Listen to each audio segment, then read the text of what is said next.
Police in New Haven County have their hands full today. They say they're investigating the shootings of 7 people in the span of just 2 days. Yeah, and they tell us that these were all targeted events, not random acts of violence.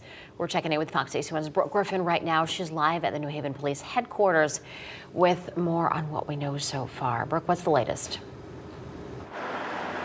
Well, New Haven police tell us that a lot of the victims and suspects, or supposed suspects in this, are teenagers. They say young people are really involved in these shootings, and that's why they're putting more officers out on the streets over the next couple of weeks to try to see if they can up their community engagement and keep kids out of bad situations on the street. Now, the 4 shootings spanned from New Haven to Hamden in just 48 hours. Police tell us 7 people were shot and injured, but they are expected to be okay. Thankfully, police say nobody was killed. The first took place Friday night in Hamden at a vigil for a teen who was killed 3 years ago.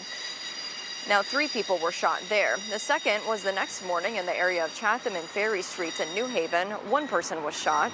The third happened later on Saturday near Temple and Chapel Streets. A drive-by shooting left 1 man injured.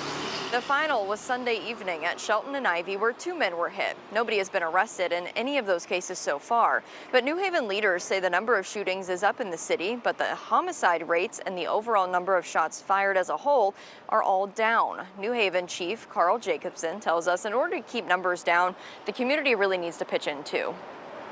Be careful of your surroundings. Call in anything. If something does happen in your neighborhood, report it to the police.